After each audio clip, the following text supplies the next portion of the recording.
Assalamualaikum warahmatullahi wabarakatuh.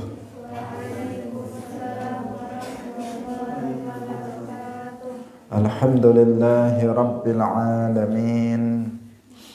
Lahun ni'matu wa lahul fadlu wa lahul thana'ul hasan. Wassalawatullahil barrir rahim wal malaikatil muqarrabin ala sayyidina wa maulana Muhammadin wa ala alihi wa ashabihi tayyibin at-tahirin. Allahumma la sahla illa ma ja'altahu sahla wa anta taj'alul hazna idza syi'ta sahla. Allahumma arzuqna al-ikhlasa fil niyyati wal qawli wal amal wa ba'du. Ila nabiyil mustafa sallallahu alaihi wasallam wa ikhwanihi minal anbiya'i wal mursalin wa syuhada'i was salihin, khususan ila sultanil awliya Syekh Abdul Qadir al-Jilani wa Syekh Ahmad al-Rifai wa Syekh Baha'iddin al-Naqsyabandi wa Syekh Abdullah al-Harari wa ila arwahi muassisi jam'iyyati Nahdlatul Ulama Syekh Muhammad Hashim Ash'ari wa Syekh Bisri Santuri wa Syekh Abdul Wahab Hasbuwah wa ila arwahi jami'i ahli al-qubur minal muslimin wal muslimat. Al-Fatihah. A'udzu billahi minasy syaithanir rajim. Bismillahirrahmanirrahim. Alhamdulillahi rabbil alamin. Ar-Rahmanir Rahim. Maliki yaumiddin. Iyyaka na'budu wa iyyaka nasta'in. Ihdinas siratal mustaqim.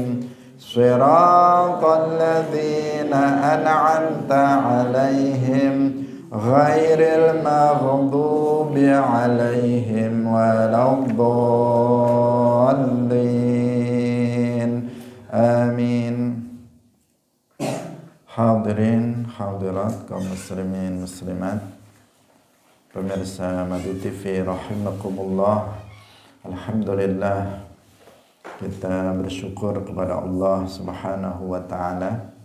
Pagi hari ini Allah Subhanahu wa taala masih melimpahkan nikmat-nikmatnya kepada kita semuanya, sehingga kita bisa bersama-sama dalam pengajian Kitab Mukhtasar Ibn Abi Jamrah.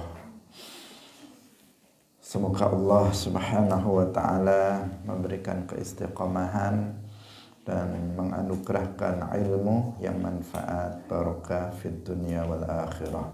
Amin ya rabbal alamin.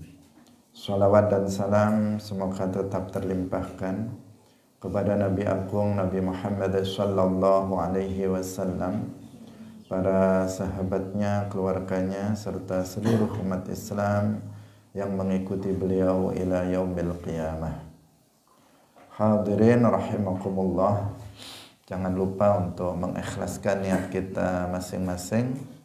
Kita hadir dalam majelis ilmu lillahi ta'ala. Kita sampai pada hadis nomor 71. Qala al-musannifu rahimahullahu ta'ala an Abi Hurairah anna Rasulullah sallallahu alaihi wasallam qala rajulun la atasaddaqanna bi sadaqatin fa kharaja bi sadaqatihi fa wada'aha fi yadi sariqin. An Abi Hurairah, saking Abi Hurairah radhiyallahu anhu, anna Rasulullah, sak temene Rasulullah sallallahu alaihi wasallam iku qala, wis dawuh sapa Rasulullah, qala wis ngucap sapa rajulun, wong lanang suwiji, la atasaddaqanna, yakti bener-bener bakal sedekah sapa ingsun bi sedekatin kelawan sedekah suci. Fa kharaja nuli metu sapa rajul bi shadaqatihi kelawan sedekah rajul. Fa wada'aha nuli nyeleh sapa rajul ing sedekah fi yadi sariqin ing dalem tangane maling pencuri. Fa asbahu nuli dadi isu-isu sapa menungsa Banu Israel yatahaddatsuna padha ngomong sapa Banu Israel tusuddiqa den sedekahaken apa sedekah ala sariqin ing atase maling. Faqala nuli ngucap sapa rajul Allahumma lakal hamdu. Allahumma duh Gusti Allah iku laka ketuwe panjenengan alhamdu utawi sekabehe puji. La atasaddaqanna yakti bener-bener bakal sedekah sapa ingsun bi shadaqatin kelawan sedekah suwiji. Fa kharaja nuli metu sapa rajul bi shadaqatihi kelawan sedekah rajul fa wada'aha nuli nyeleh sapa rajul ing sedekah bi shadaqatihi kelawan fa wada'aha nuli nyeleh sapa rajul ing sedekah fi yadi zaniyatin ing dalem tangane wadon kang zina. Fa asbahu nuli isu-isu sapa wong Bani Israel yatahaddatsuna padha omong-omongan padha ngomong sapa Banu Israel tusuddiqa wis den sedekahaken apa sedekah al-lailata ing dalem wengi iki ala zaniyatin ing atase wadon kang zina. Faqala nuli ngucap sapa rajul Allahumma lakal hamdu ala zaniyatin. Allahumma duh Gusti Allah laka iku ketuwe panjenengan alhamdu utawi sekabehane puji ala zaniyatin ing atase wong kang zina. La atasaddaqanna yakti bakal sedekah temenanan sapa ingsun bi shadaqatin kelawan sedekah suwiji. Fa kharaja nuli metu sapa rajul bi shadaqatihi kelawan sedekah rajul fa wada'aha nuli nyeleh sapa rajul ing sedekah fi yadi ghaniyin ing dalem tangane wong kang sugih. Fa asbahu nuli isu-isu sapa Banu Israel yatahaddatsun padha ngomong sapa Banu Israel tusuddiqa wasdan sedekahaken apa sedekah ala ghaniyin ing atase wong kang sugih. Faqala nuli ngucap sapa rajul Allahumma lakal hamdu. Allahumma duh Gusti Allah laka iku ketuwe panjenengan alhamdu utawi sekabehe puji. Ala sariqin ing atase wong kang nyolong wa ala zaniyatin lan ing atase wong kang zina wa ala ghaniyin lan ing atase wong kang sugih. Fa utiya nuli den tekaaken sapa rajul faqila nuli den ucapaken lahu maring rajul amma sadaqatuka anapun utawi sedekah sira ala sariqin ing atase wong kang ala sariqin ing atase maling la'allahu menawa sadaqatuka ala sariq iku ayasta'iffa nyegah awak dhewe ne maling nyegah apa itu ayasta'iffa nyegah maling apa sadaqatuka an sariqatihi saking nyolongi sarik. Wa amma zaniyatu lan anapun utawi wong kang zina fala'allaha mongko menawa wong kang zina iku ayasta'iffa dadi kacegah sapa zaniyah sang anzinaha saking zinane.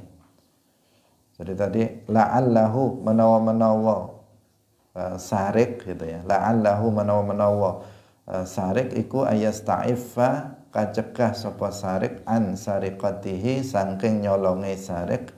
Wa amma zaniyah lan anapun utawi wong kang zina fala'allaha menawa wong kang zina iku ayasta'iffa kacegah sapa atau kajogo sapa zaniah an zinaha saking zinane zaniyah. Wa ammal ghaniyyu lan anapun utahe wong kang sugih fala'allahu mongko menawa wong kang sugih iku ayatabira yen to milang-milang sapa al-ghani fayunfiqu nuli nginfakaken sapa ghani mimma saking barang atahu kang wis paring ing ghani sapa Allahu azza wa jalla. Diriwayatkan dari Abi Hurairah bahwa Rasulullah Shallallahu Alaihi Wasallam bersabda, ada seorang laki-laki, dia berkata, Rasulullah bercerita tentang seorang laki-laki, yang laki-laki itu berkata, aku benar-benar akan bersedekah. Kemudian dia keluar dari rumahnya dengan membawa sedekahnya. Kemudian diberikan kepada seorang pencuri. Di sini dia nggak tahu kalau orang itu pencuri. Kemudian dia ngasih sedekahnya itu kepada seorang pencuri. Nah, di waktu pagi orang-orang pada berbincang. Nah, itu sedekahnya diberikan kepada pencuri. Kemudian laki-laki yang tahu ternyata dia sedekah kepada pencuri, dia mengatakan Allahumma lakal hamdu. Kemudian dia mengatakan saya benar-benar akan sedekah lagi. Kemudian dia keluar membawa sedekahnya dan memberikan sedekahnya kepada seorang perempuan penzina. Kemudian pagi-pagi orang pada berbincang, ini sedekahnya malam ini, kemarin malam dikasihkan pencuri, sekarang sedekahnya dikasihkan seorang perempuan penzina. Kemudian dia mengatakan, Allahumma lakal hamdu ala zaniyah. Saya akan sedekah lagi dengan sebuah sedekah. Kemudian dia bawa sedekahnya keluar dan memberikannya ke tangan orang yang kaya. Orang kaya dikasih sedekah.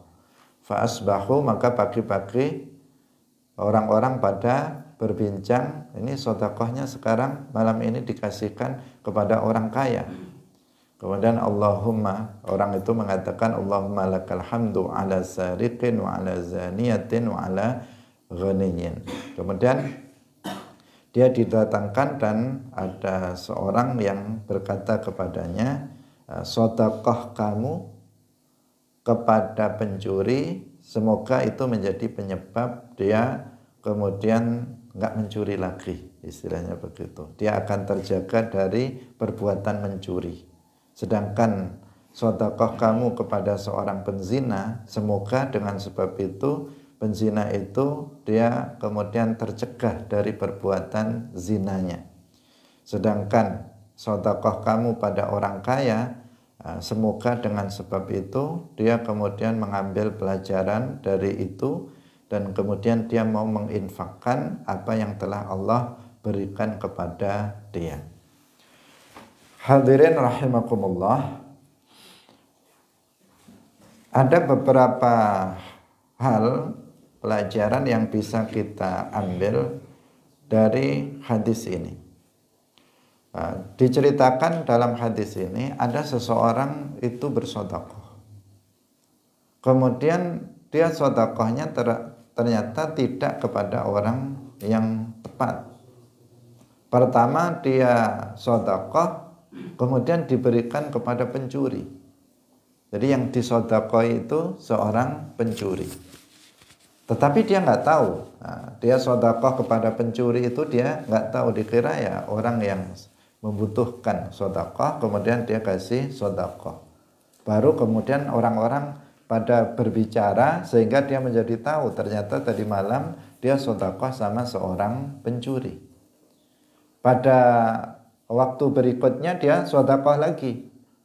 Kemudian dia sedekah, ternyata dia sedekah kepada seorang perempuan penzina.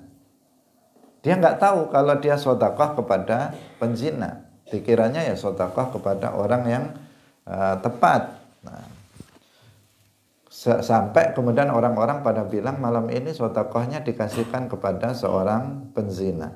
Nah, maka kemudian dia bertekad untuk sedekah lagi. Kali yang ketiga ternyata dia malah sedekah pada orang kaya. Dia nggak mengira kalau itu orang kaya. Hadirin rahimakumullah. Nah, di sini dikatakan bahwa sedekah orang tersebut itu tetap sah dan tetap diterima. Bahkan dikatakan mana tahu dengan sebab atau semoga dengan sebab dia sedekah kepada orang yang kepada pencuri, maka pencuri itu berhenti mencuri karena mendapatkan sedekah dari dia. Sedekah dia kepada penzina, semoga dengan sebab itu penzina itu kemudian berhenti dari perbuatan zinanya sebab dia mendapatkan sedekah. Karena ada kalanya seseorang melakukan zina itu karena faktor ekonomi. Di tempat-tempat lokalisasi, tempat perzinaan itu banyak perempuan-perempuan di sana yang mereka bekerja sebagai PSK.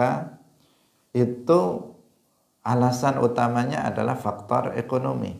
Dia nggak punya suami, kemudian banyak anak yang dia urus, dia nggak punya keterampilan pekerjaan yang bisa menghasilkan uang. Akhirnya dia cari jalan pintas, bekerja sebagai PSK. Nah, akhirnya kalau dia dapat sedekah, bisa jadi dia kemudian berhenti dari perbuatan zina tersebut. Kemudian yang ketiga dikatakan tentang sedekah dia kepada orang kaya. Mana tahu itu orang kaya itu dapat sedekah, kemudian itu dia bisa mengambil pelajaran dari itu, bahwa orang itu saja sedekah kepada dia sehingga dia mau menginfakkan harta kekayaan yang dimilikinya kepada orang lain.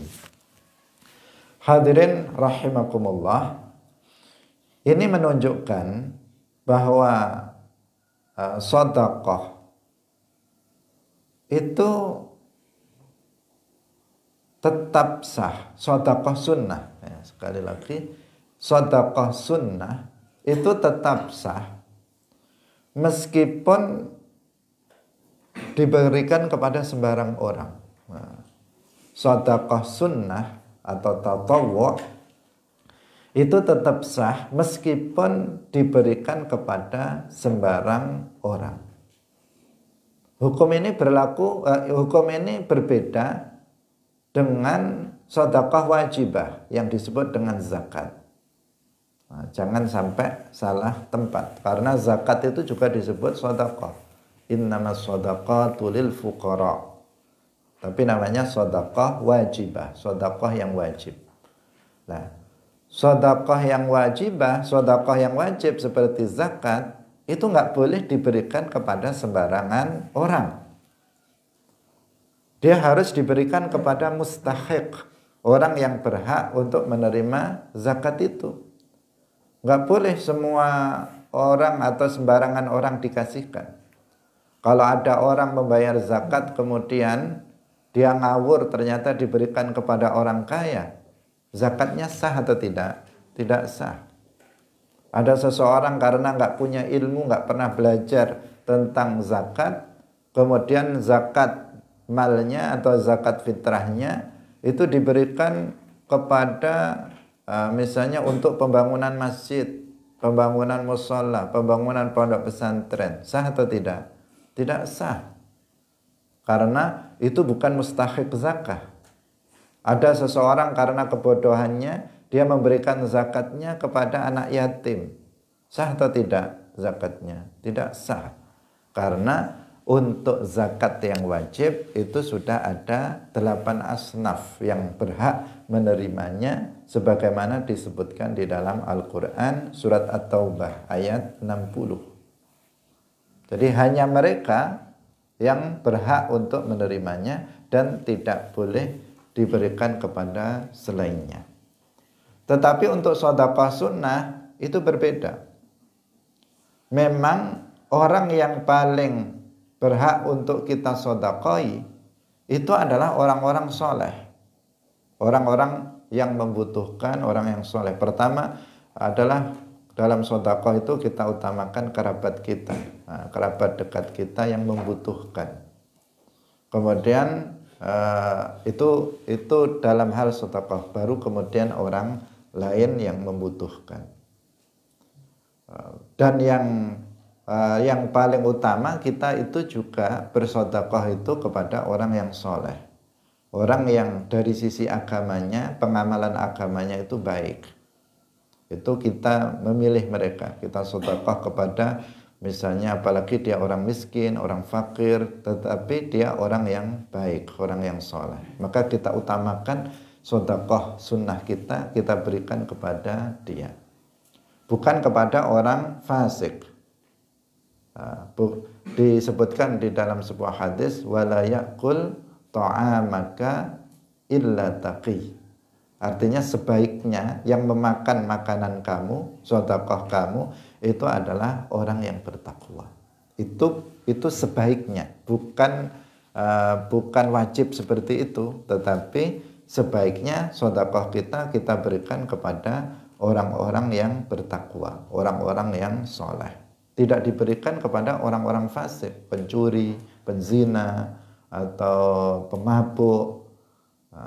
Itu sebaiknya tidak diberikan kepada mereka jika ada orang-orang yang bertakwa, orang-orang yang soleh, yang lebih utama untuk menerima sedekah kita. Tetapi apabila seseorang itu memberikannya kepada mereka, sedekahnya juga tetap diterima. Nah, apalagi kalau seseorang itu nggak tahu, untuk sedekah itu seseorang nggak harus tahu tentang siapa orang yang disedekahi, seperti yang terjadi dalam kasus yang disebutkan dalam hadis ini. Laki-laki ini nggak tahu kalau yang disedekahi itu ternyata adalah pencuri. Karena kan nggak ada bedanya kan, pencuri dengan yang bukan pencuri. Kalau seseorang belum mengenalnya, maka seseorang nggak tahu. Apa bisa kita membedakan? Oh, ini pencuri, ini nggak pencuri. Kan nggak bisa. Kalau seseorang belum mengenalnya. Kalau sudah terkenal dia sebagai pencuri, baru seseorang tahu itu pencuri, itu bukan. Dikatakan pencuri karena memang dia sering mencuri dan sering ketahuan, sehingga dia disebut pencuri. Tapi kalau pencuri profesional yang nggak pernah ketahuan misalnya, kan dia tetap tidak disebut pencuri meskipun dia pencuri. Maksudnya orang nggak menyebut dia sebagai pencuri, padahal dia sebenarnya pencuri. Nah, di sini ada orang yang memang sebenarnya terkenal sebagai pencuri. Tetapi orang ini yang sedekah nggak tahu kalau itu dia pencuri. Nah, kemudian dia sedekah kepada dia. Sehingga kemudian menjadi pembicaraan orang-orang, di mana dia itu sedekah kok malah kepada seorang pencuri. Kemudian dia sedekah lagi. Keliru lagi, dia sedekah malam yang kedua itu kepada perempuan penzina, orang fasik juga. Karena zina itu termasuk dosa besar, orang yang melakukannya berarti dia menjadi fasik, ahlul kabair. Ternyata dia sedekah juga kepada dia, sehingga jadi pembicaraan lagi. Yang ketiga, dia sedekah malah kepada orang kaya. Karena orang kayanya mungkin orang kayanya nggak terlihat kaya. Karena ada orang kaya tetapi penampilannya miskin. Ada orang miskin penampilannya kaya, sehingga dia nggak pernah dapat sedekah. Kenapa? Karena kayaknya dia orang kaya. Nah, kayaknya orang kaya. Akhirnya dia menyesal jadi bertampang kaya. Karena ada sebagian orang bertampang kaya, tampangnya kayak kaya. Tetapi apa? Sebenarnya dia miskin. Ada orang tampangnya miskin, tetapi dia kaya, dapat terus jatah sedekah. padahal sebenarnya dia orang yang kaya. Ada sebagian orang yang memang dia bukan orang baik. Seperti yang kalian temukan misalnya di jalan-jalan. Nah, di jalan-jalan dia sebenarnya orang kaya, tapi dia berprofesi sebagai pengemis. Nah, di jalanan bajunya sobek-sobek, bajunya kotor, kayak orang miskin sekali.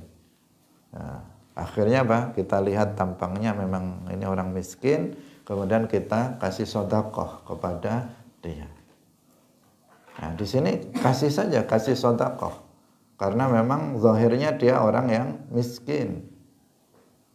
Padahal bisa jadi dia itu orang kaya, karena sudah banyak berita di TV itu ketangkep peminta-peminta di jalanan itu ternyata dia kaya raya. Berangkatnya tadi dia pakai mobil tadi, berangkatnya untuk mengemis itu dia pakai mobil, pakai baju bagus, kemudian dia ganti pakaiannya menjadi pakaian orang miskin, dan kemudian minta-minta di perempatan lampu merah. Padahal sebenarnya dia orang kaya, rumahnya saja mewah di kampungnya. Tetapi memang itu profesi dia, pekerjaan dia. Karena profesi yang jelas itu profesi yang haram. Karena nggak boleh seseorang itu kalau dia tidak dalam kondisi terjepit, tidak memiliki apa-apa, nggak boleh seseorang itu meminta-minta kepada orang lain, seperti yang sering sudah kita jelaskan. Apalagi menjadikan minta-minta itu sebagai pekerjaan, sebagai profesi. Karena sebagian orang itu tadi itu pengennya cepat, dan pengennya nggak mau susah. Kalau dia harus bekerja bangunan kan susah payah. Kalau dia harus ke sawah kan badannya susah payah dia. Beda dengan cuman begini saja. Kan itu nggak capek, cuman begini toh, ada orang lewat gini, ada orang lewat begini kan nggak badannya juga nggak capek, badannya nggak kotor, enak, tapi hasilnya banyak. Mungkin sekali ngasih 500, ngasih 1000, ngasih 2000. Tapi kalau kali 100 orang yang ngasih, satu hari dia di situ misalnya 100 orang kali 2000 dapat berapa? Orang kerja bangunan aja kalah itu gajinya sehari. Orang kerja di sawah bisa kalah. Dia satu bulan bisa berjuta-juta yang dia dapatkan dengan cuman begini saja. Bekerja mudah, penghasilan banyak. Itu sebagian orang ada yang begitu. Nah, ketika kita misalnya melihat seseorang, kita mau sedekah, kemudian kita sedekah ternyata kepada orang begitu. Kita kira dia orang miskin, kemudian kita sedekah, ternyata dia orang kaya. Itu bagaimana? Dikatakan sah sedekahnya. Kalau sedekah sunnah itu sah. Meskipun kita sedekahnya kepada orang fasik, kita sedekahnya kepada orang kaya, itu sedekahnya itu tetap sah dan tetap berpahala. Karena kita sudah niat untuk bersedekah lillahi ta'ala.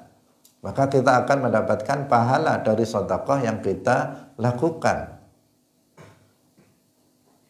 Itu untuk apa? Sedekah tatawwu, sedekah sunnah. Tapi kalau sedekah wajibah, maka harus tepat sasaran sesuai dengan yang telah yang telah disebutkan di dalam Al-Qur'an. Hadirin rahimakumullah. Bahkan itu bisa jadi dengan sebab itu kemudian seseorang meninggalkan perbuatan-perbuatan maksiat yang dilakukannya. Karena orang mencuri itu terkadang dikarenakan tadi itu, karena memang dia nggak punya harta untuk memenuhi kebutuhan dia dan kebutuhan keluarganya. Ada kalanya motivasinya itu karena memang dia nggak punya.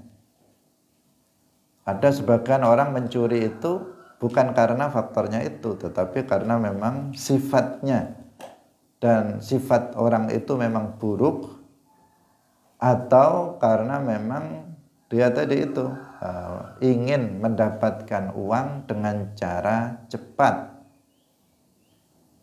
Pemalas, nggak mau bekerja, tetapi dia ingin mendapatkan uang dengan cara yang cepat. Macam-macam motivasi seseorang untuk melakukan perbuatan mencuri. Ada kalanya memang dia nggak punya, dia sudah lapar, hari ini lapar, nggak ada makanan, nggak punya uang, dia butuh, sementara dia terlihat ada uang temannya, diambillah, besok saya kembalikan. Karena apa? Karena dia sebenarnya orang baik, maka dalam hatinya besok saya kembalikan. Misalnya dia mencuri karena terdesak, faktor ekonomi. Ada orang mencuri bukan karena terdesak, karena pengen punya uang yang banyak, karena dia belum terima dengan rezeki yang Allah berikan kepada dia. Sehingga banyak koruptor di atas sana, para pejabat, itu bukan orang miskin yang korupsi. Banyak orang-orang kaya yang rumahnya sudah mewah, mobilnya banyak, tetapi dia masih korupsi. Berarti bukan karena miskin dia korupsi, bukan karena kebutuhan, memenuhi kebutuhan primer yang ingin dia penuhi dengan harta korupsinya, tetapi dia menginginkan memenuhi kebutuhan-kebutuhan tersier, kebutuhan mewah, kebutuhan di luar kebutuhan pokok. Ingin gaya-gayaan, ingin macam-macam. Yang ini ada yang kayak begitu, ada yang kayak begini. Demikian juga tadi orang yang berzina. Orang berzina ada kalanya dia berzina memang untuk memuaskan hawa nafsunya, untuk memuaskan syahwatnya. Ada yang seperti itu. Laki-laki perempuan berzina dalam rangka untuk memuaskan nafsunya. Tetapi ada juga yang dia enggak ingin memuaskan hawa nafsunya, tetapi dia ingin bagaimana dia bisa makan dan dia bisa anak-anaknya itu terurus. Bahkan terjadi seorang perempuan sudah tua, dia sudah tua masih menjadi seorang PSK. Ternyata anaknya mondok. Ada yang kayak begitu, anaknya dipondokkan karena orang tua seburuk apapun dia ingin anaknya itu apa? Anaknya itu tetap tidak seperti ibunya, tidak seperti orang tuanya. Seorang pencuri nggak ingin anaknya jadi pencuri. Seorang penzina nggak mau anaknya menjadi penzina. Tetapi dia alasannya terpaksa melakukan itu demi untuk anak-anaknya. Anaknya kemudian ditaruh di pondok, dia pun pergi ke lokalisasi bekerja di sana sebagai seorang penzina. Ada kasus yang seperti itu. Jadi macam-macam seseorang melakukan perbuatan tersebut. Makanya ketika ada orang kemudian sedekah kepada orang-orang ini, mana tahu dengan sebab sedekah itu dia nggak jadi mencuri. Kalau dia nggak mencuri lagi, karena memang faktor dia mencuri itu penyebabnya adalah karena faktor kebutuhan. Kalau sudah dia dipenuhi dengan sedekah, maka dia nggak mencuri. Kalau dia penyebab dia berzina itu adalah karena faktor ekonomi, dengan sebab dikasih sedekah, kemudian dia tidak berzina, dia menghentikan kegiatannya, profesinya yang buruk itu. Kalau tadi yang ketiga karena kaya, dengan itu kemudian dia jadi sadar, dia selama ini orang kaya tapi nggak pernah sedekah, akhirnya dapat sedekah. Dia orang kaya nggak pernah sedekah, nggak pernah berinfak, hartanya terus disimpan. karena nggak pernah sodakoh, dia pun dapat sodakoh, biar dia dapat pelajaran dari itu, kemudian dia mau untuk bersodakoh. Hadirin rahimakumullah. Jadi pelajaran utama kita dari dari hadis ini, bahwa untuk sodakoh wajibah itu harus diberikan kepada orang yang sudah ditentukan oleh syarak, yaitu 8 asnaf yang disebutkan dalam Al-Quran. Salah sasaran maka nggak sah zakatnya. Tetapi untuk sedekah sunnah, seseorang kalaupun dia tidak diberikan kepada orang yang semestinya dia beri, misalnya dia mau sedekah kepada orang miskin, keliru orang kaya, dia mau sedekah kepada orang soleh, keliru kepada orang yang fasik misalnya, maka sedekahnya itu tetap sah dan dia tetap itu diterima oleh Allah Subhanahu wa taala, tetap berpahala karena dia sudah berniat sedekah lillahi taala. Kita lanjutkan pada hadis yang berikutnya. Ana Aisyah qalat, Ana Aisyah sangking Aisyah qalat, dawuh sapa Aisyah, qala was dawuh sapa Rasulullah sallallahu alaihi wasallam, idza anfaqat tatkalane infak sapa almar'atu mar'ah min ta'ami baitiha sangking panganan omae almar'ah, ghaira mufsidatin kang ora ngrusak, kana ono ikulaha ketuwe almar'ah ajruha utawi ganjarane infak, bima ajruha utawi pahalane almar'ah, ya, ajruha utawi pahalane almar'ah bima kelawan barang anfaqat kang wis berinfak sapa almar'ah, wali zaujiha lan iku ketuwe bojo lanange almar'ah ajruhu utawi ganjarane zaujiha bima kelan barang kasaba kang wis kerja utawa ngumpulaken bondo sapa zaujuha, walil khazini lan iku ketuwe walil khazini lan iku ketuwe pembantune mislu dzalika utai padane mangkono-mangkono iku layang pusu ora berkurang ora kurang apa ba'duhum sebagiane wong mau apa ajrun ajro layang kusu orang ngurangi gitu ya, layang kusu orang ngurangi apa ba'duhum sebagiane wong mau ajro ba'din ing ganjarane sebagian kang weneh syai'an ing suwiji-wiji. Diriwayatkan dari Sayyidah Aisyah, istri Rasulullah sallallahu alaihi wasallam, beliau berkata, Rasulullah sallallahu alaihi wasallam bersabda, jika ada seorang perempuan, seorang istri, dia berinfak dari makanan yang ada di rumahnya, ghaira mufsidah, yang itu tidak melampaui batas, maka perempuan itu mendapatkan pahala dari apa yang dia infakkan, dan suaminya juga mendapatkan pahala dengan harta yang telah dia kumpulkan itu, dan bagi pembantunya yang membantu menginfakkan makanan itu, dia juga mendapatkan pahalanya. Yang sedikit pun tidak, sebagian dari mereka itu tidak mengurangi pahala yang lainnya. Hadirin rahimakumullah. Jadi di sini di dalam seorang suami istri dalam sebuah rumah tangga ini harus diperhatikan.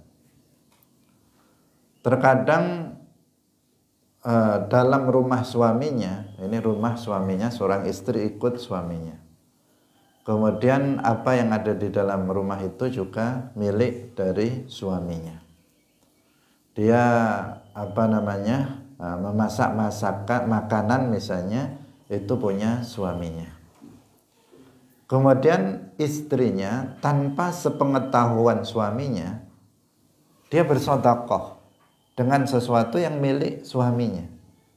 Misalnya di rumah itu ada makanan. Kemudian makanan itu sama si istri disedekahkan kepada orang lain. Kepada keluarganya misalnya, atau kepada peminta-minta, atau kepada tamu yang datang ke rumah dia. Jadi misalnya di rumah itu ada makanan, ada kue-kue misalnya, itu punya suaminya. Kemudian ada tamu datang, suaminya nggak ada. Kemudian sama si istri makanan itu kemudian dihidangkan kepada tamu, diberikan kepada tamunya. Itu bagaimana hukumnya yang seperti itu? Sementara makanan itu, ini dicontohkan makanan, tetapi sebenarnya bukan hanya sekedar makanan saja, tetapi juga harta-harta yang lainnya.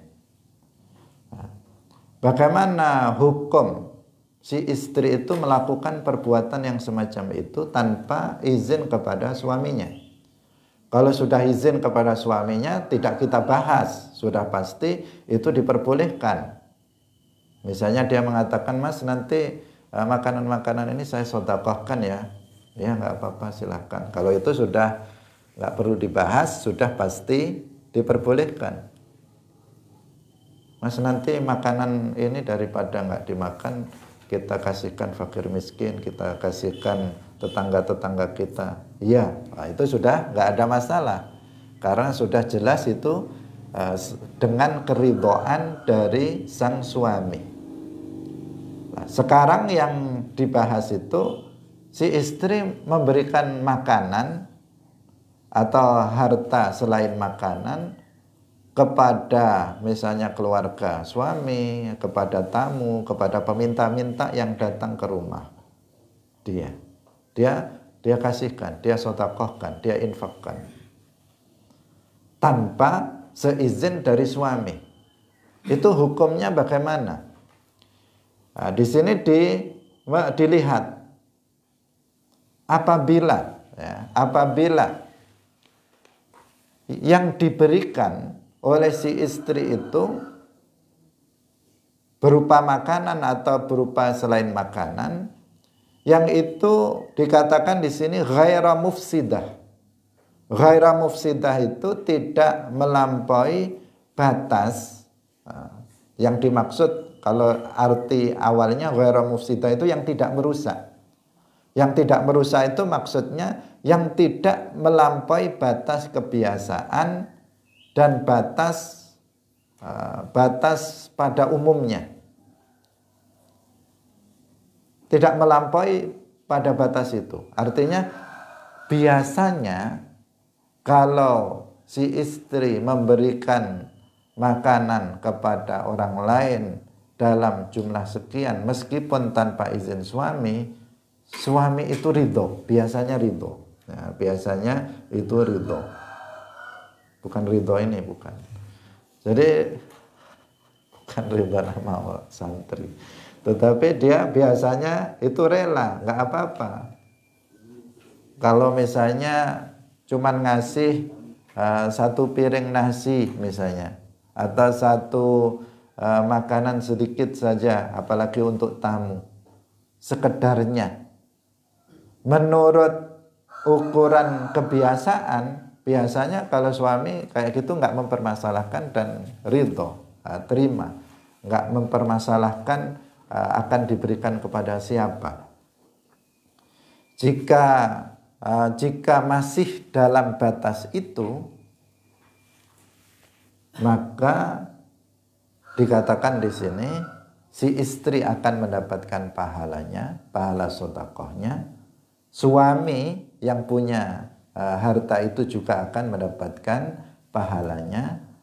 Pembantu yang membantu dia misalnya yang memasakkan masakan itu, makanan itu kemudian disodakohkan, itu juga mendapatkan pahalanya. Jadi tidak apa-apa dia melakukan hal yang seperti itu selama tadi tidak melampaui kebiasaan bahwa si suami itu ridho apabila harta seukuran itu disodakohkan. Tapi kalau enggak, misalnya tiba-tiba istrinya sodakoh kulkas di rumahnya misalnya, atau uang suaminya 1 gepok misalnya di lemari disimpan, sama istrinya disodakohkan sama orang lain.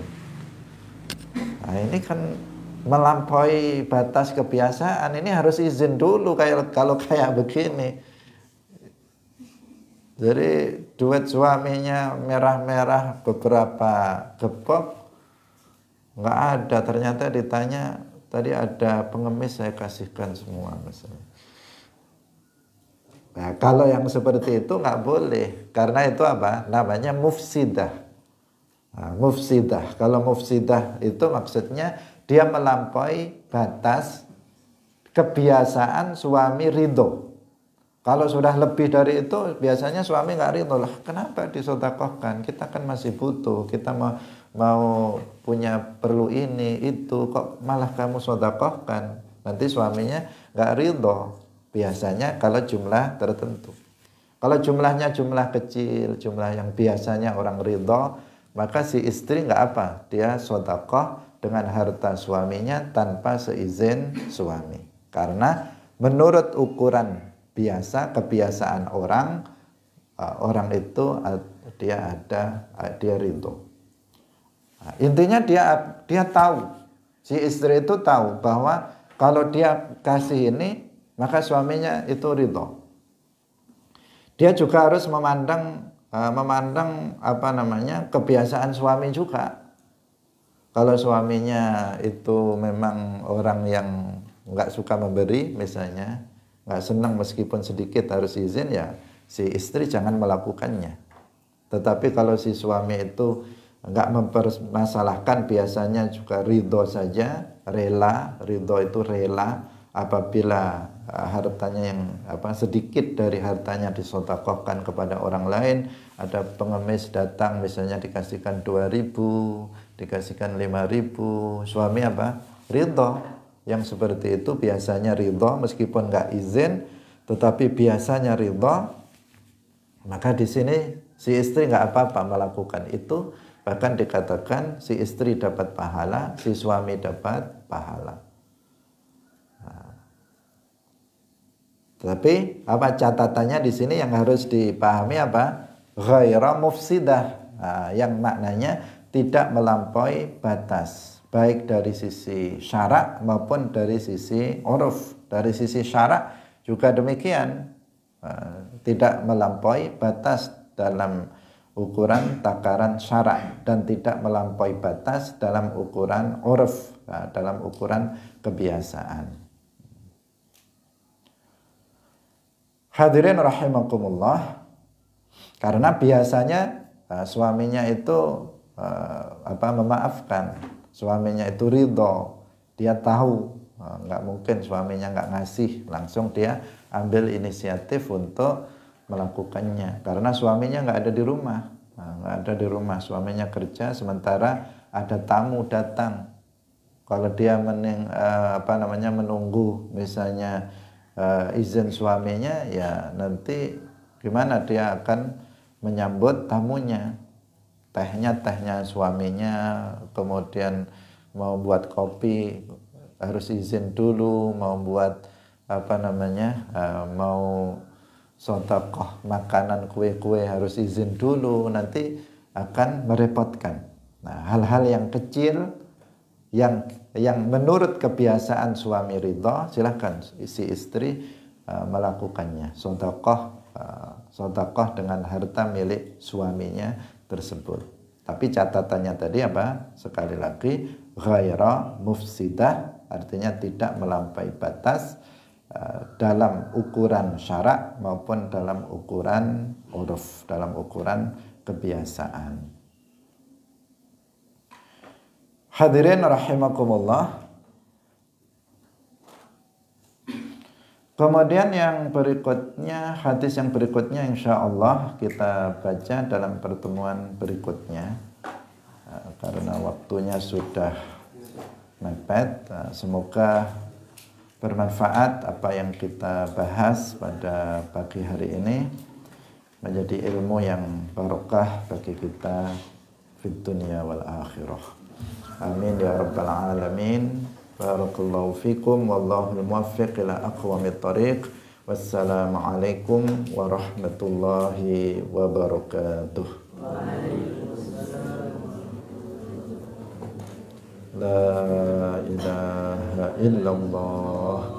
Allahumma salli ala sayyidina Muhammad wa ala alihi wa sahbihi wa sallim. Rabbi ghfirli wa liwalidayya wa lil mu'minina wal mu'minat.